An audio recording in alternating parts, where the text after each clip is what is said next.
Salut tout le monde.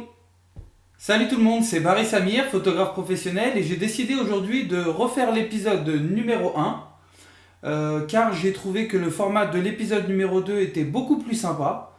Alors voilà, donc aujourd'hui nous allons voir ensemble comment réaliser un portrait de type série TV. Bienvenue à toutes et à tous dans la chaîne Conseil Photo Samir.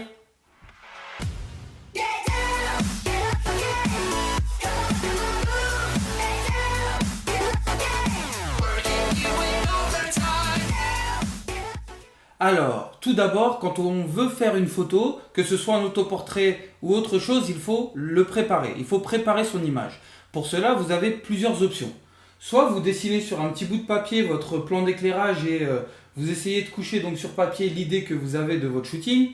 Soit vous faites une recherche internet, tout simplement d'une photo que vous aimez bien pour pouvoir vous entraîner, ou alors d'une photo qui ressemble à ce que vous souhaitez faire pour essayer un petit peu de comprendre quelles seront les difficultés de ce shooting. Donc moi j'ai choisi la photo d'Hannibal. C'est une série que j'adore, et puis en plus ce personnage très charismatique, j'avais envie un petit peu de rentrer dans cet univers de cannibale, et puis en plus c'est un très bon exercice pour s'entraîner. Alors, quand on a l'habitude d'utiliser des accessoires en studio, on peut très facilement reconnaître ce qui a été utilisé. Pour cette image, on peut voir que la lumière est concentrée au centre du visage, donc j'imagine qu'ils ont utilisé un snoot. Le snoot, c'est tout simplement cet accessoire qui permet d'avoir une lumière dirigée et qui ressort par un orifice plus ou moins petit, que l'on peut aussi diffuser avec un petit nid d'abeille. Voilà, donc à l'époque, j'avais pas cet accessoire. Alors j'ai tout simplement fabriqué mon snoot avec un papier blanc, feuille A4, que j'ai mis en forme de cône. Et autour, j'ai mis du scotch noir pour éviter que la lumière ne parte dans tous les sens. C'est exactement le même principe. Le flash vient se mettre ici, comme ça. Et la lumière sort par là. Voilà pour le snoot. Et puis, je pense que il y a un réflecteur qui est placé en dessous, car on peut voir dans ses yeux un léger reflet. Et du coup, je vais utiliser un réflecteur pour apporter cette source de lumière supplémentaire. Voilà pour la partie accessoire. Alors, concernant le fond, je sais que je vais être habillé de couleur sombre, en noir. J'ai les cheveux noirs, donc je vais avoir un fond qui sera à l'opposé de ma tenue. Parce que je sais d'avance que je vais me détourer. J'ai pas du tout de fond chez moi qui me permet donc d'avoir un fond comme sur cette photo. Donc je vais me détourer et je vais recréer ce fond sur Photoshop, tout simplement. Donc soit j'utiliserai un fond blanc, soit j'utiliserai un fond vert.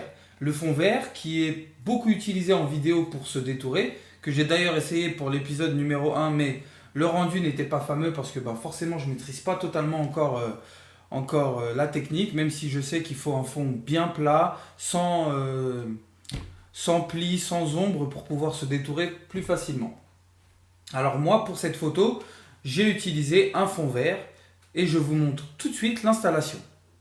Alors, on utilisera deux trépieds. Sur ces deux trépieds, on va y mettre le support fond. Et sur ce support fond, excusez-moi, on va y mettre le drap blanc ou le drap vert. Ou alors, vous pouvez tout simplement utiliser un mur blanc. Une petite chose encore sur l'installation et sur la préparation de son shooting. Si on a la chance d'avoir des fonds directement aux couleurs souhaitées, et forcément il faut les utiliser. Encore une fois, c'est un gain de temps et je pense qu'on y prend plus de plaisir. Ensuite, si vous avez des maquilleuses, pour éviter de faire des retouches encore une fois sur Photoshop ou un autre logiciel, utilisez cette maquilleuse, atténuez les boutons et puis donner un teint hâlé à votre peau. Voilà. Une fois qu'on a fait tout ça, on n'a plus qu'à réaliser ses essais et puis à trouver la position parfaite pour avoir le rendu souhaité. Je vous conseille de faire beaucoup d'essais avant de terminer et de vous désinstaller.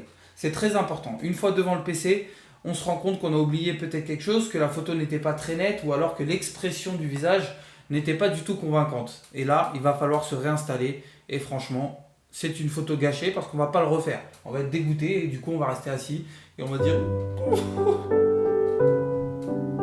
J'ai pas réussi ma photo. Eh bien écoutez, c'était un épisode très rapide. On va pas aborder l'aspect technique de Photoshop dans cet épisode parce que pour ça il va falloir que vous likez, il va falloir que vous partagez cet épisode. Vous me laissez des commentaires, vous me posez des questions et je vous réponds avec plaisir. Voilà, il va falloir donc beaucoup plus de monde pour que je puisse attaquer l'aspect technique qui va me prendre beaucoup de temps. Photoshop, ça devient facile uniquement lorsqu'on a énormément pratiqué. Donc il n'y a pas de secret. Il faut toujours s'entraîner, s'entraîner et s'entraîner. Eh bien écoutez, moi je vous dis à bientôt. Et avant de vous quitter, une petite annonce.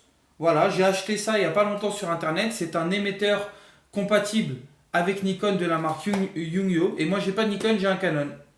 C'est con, hein? Voilà. Donc si ça intéresse quelqu'un, vous m'envoyez un petit message. Il est tout neuf, il est dans la boîte. Et il est prêt à servir. Voilà. Eh bien écoutez, je vous dis à bientôt. Et puis ben, je vais préparer l'épisode numéro 3. Je ne sais pas encore ce que ce sera. N'hésitez pas à venir liker la page pour rester informé des nouveautés, pour voir les petites nouvelles, les petits conseils photos que je peux mettre de temps en temps sur cette page. Donc la page c'est Conseil Photo Samir. Voilà. J'espère vous y retrouver très nombreux. Likez, partagez. Et moi je vous fais un gros bisou. À bientôt. Allez, ciao. Ciao.